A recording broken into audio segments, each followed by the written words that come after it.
안녕하세요, 영당입니다. 오늘은 마이크를 들고 얘기합니다. 주변이 시끄러워서. 오늘은 영어 관련 이야기를 좀 하려고 하는데요. 제 이야기를 먼저 좀 해드릴게요. 사실 저는 운 좋게 20살 때 1년간 중국 유학을 하고 왔어요. 처음에 저는 아무것도 모르고 왔거든요. 니하오도 모른 채로 갔지만 한 3-4개월 정도?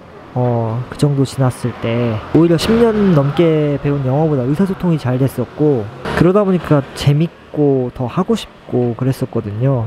그래서 유학이 참 좋긴 좋구나. 영어권 국가에 가면은, 특히 호주 워홀에 가면은 내가 지금까지 한 영어 공부가 있으니까 아마 더 훨씬 늘겠다 싶었거든요. 물론 자연스럽게 늘긴 했지만, 얼마 전에 여행 와서 여기 발리에 카우치서핑 모임에 갔었는데 여러 국적의 사람들이랑 똑같은 영어를 하고 있는데 아직도 뭐 유럽 쪽 악센트는 많이 들리고 여전히 의사소통에 문제가 있구나, 그런 게 많이 좀 힘이 빠졌거든요. 저도 영어 관련 학습법 이것저것 많이 해봤어요. 시중에서 유명한 T1스쿨이나 코어소릴 영어 다 해봤습니다. 참고로 유튜브 초창기에 코어소릴 영어에서 광고를 해달라고 메시지가 왔었는데 답장을 안 했어요. 내가 좀 영어를 잘 하고 그걸 해봤어야 광고를 하지. 근데 그 이후로 유명 유튜버들이 다 코어소리 영어 광고를 하던데, 어쨌든 저도 궁금해가지고 한번 해봤었는데, 소리, 즉 호흡과 발성에 집중해가지고 교육을 하시더라고요. 굉장히 도움이 많이 됐고, 근데 물론 이런 훌륭한 선생님들의 도움을 받을 수도 있겠지만 여건이나 상황이 안 돼서 혼자 공부해야 되는 사람도 많을 거예요. 공부 방법으로는 양킹님 채널의 미드 쉐도잉을 추천드리고, 제가 공부 방법을 설명하려는 건 아니고요. 제가 두뇌 관련 공부를 좀 했기 때문에 관련된 비유를 들어서 설명을 좀 잘 할 수 있을 것 같아요. 자, 영어를 한번 자전거에 비유해보죠. 자전거를 처음 탈 때를 떠올리면 아마 어렸을 때 네발 자전거를 타든지 해가지고 자전거를 타는데 충분한 근력과 균형 감각 이런 게 갖춰지고 많이 넘어지면서 자전거를 타게 된 거예요. 영어에서의 근력과 균형 감각은 입 근육과 소리 근육이라고 할 수 있어요. 그리고 영어를 포기하지 않게 하는 가장 빠른 피드백 두 가지가 바로 입 근육과 소리 근육입니다. 만들기 위해서 맨 처음에 미드 쉐도잉 같은 이렇게 입으로 훈련할 수 있는 기회가 많이 있으면 좋은데, 학교 다니는 교육기간 동안 영어라는 자전거 그림만 죽어라고 보여주지 자전거를 탈 수 있는 기회가 쉽게 마련되지 않거든요. 이 영어라는 흥미를 붙일 수 있는 피드백이 오로지 시험 점수에서만 오다 보니까 재미도 없고 흥미를 잃게 되는 거죠. 재미 더럽게 없고, 그렇다고 피드백을 만들기 위해서 원어민을 막 찾아다닐 수도 없고, 제 개인적인 생각으로 가장 빠른 피드백 1번은 바로 이 입 근육입니다. 입, 이 입 근육.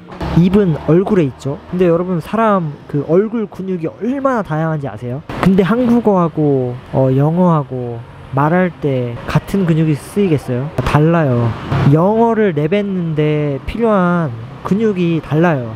영어권에 태어난 아기를 한번 상상을 해보면은, 태어나서 아마 가장 먼저 반응하는 게 엄마 아빠가 말하는 단지 들리는 소리 같지만, 사실 그와 동시에 엄마 아빠가 말하는 입 모양, 입의 움직임, 이걸 모방하고자 하는 욕구가 바로 생기거든요. 생존해야 되기 때문에. 근데 아기가 소리부터 내지를 못해요. 입 근육부터 바뀌는 게 느껴져야 되고, 그걸 표현하는 게 소리겠죠. 균형 감각은 소리 근육이에요. 그 소리의 요소에는 호흡, 발성, 강세 이런 것들이 있는데, 소리도 사실 듣기만 하고 머릿속으로 들어가면 땡이라고 착각하는데 입으로 직접 내뱉어야 돼요.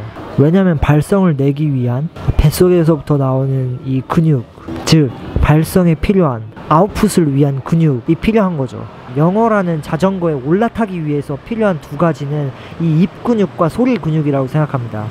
이걸 키워야 돼요.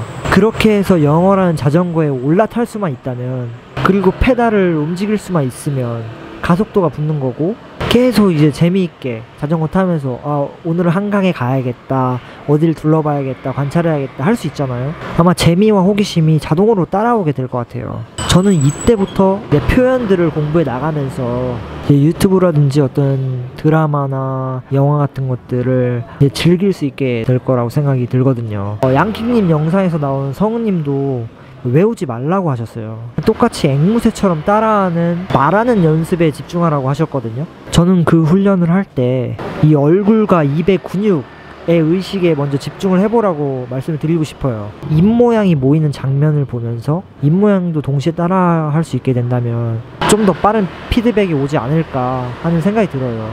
소리만 듣고 쉐도잉 반복하는 것보다 원어민이 하는 얼굴과 입 근육에 의식을 두고 한번 해보세요. 저는 효과를 많이 봤어요. 이 얼굴과 입이 아파야 되거든요. 그게 근육이 변화하고 있다라는 신호고, 그게 근데 진짜 강력한 피드백이 되는 게, 여러분 운동을 해보셨으면 아시겠지만 근육이 막 다 터지고 막 아프지만 운동을 어느 정도 이제 하다 보면 도파민이 나오기 때문에 운동을 계속 하고 싶게 만드는 게 있어요. 진짜 강력한 피드백이 될 거예요. 그리고 나서 그와 동시에 소리를 똑같이 모방하기 위해서 소리를 듣고 나서 또는 들으면서 내 입으로 내뱉는 스피킹에 집중해야 돼요.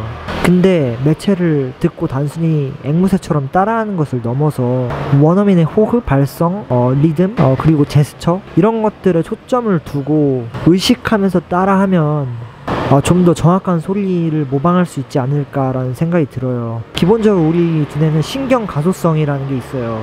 무조건 변화할 수 있어요. 그냥 기본 공식, 두뇌는 여러분 찰흙입니다. 어렸을 때 찰흙 다 해보셨죠? 찰흙에는 점성이 있죠. 보통 햇빛에 방치되어 있으면 딱딱하게 굳어 있을 거지만 이 두뇌 속에도 이 영어라는 딱딱하게 굳어버린 어떤 영역이 있을 거예요. 근데 우리가 영어를 어설프게 알고 있다라고 생각하는 것보다 지금까지 내가 영어 공부가 잘 안 된다면 차라리 난 아무것도 모른다, 난 악이다 생각을 하고, 저도 마찬가지고 동시에 입 근육과 소리 근육 함께 키워보면 좋을 것 같아요. 그리고 나서 영어라는 자전거에 올라타는 순간 가속도가 붙고 즐기게 될 수 있을 거라 확신합니다.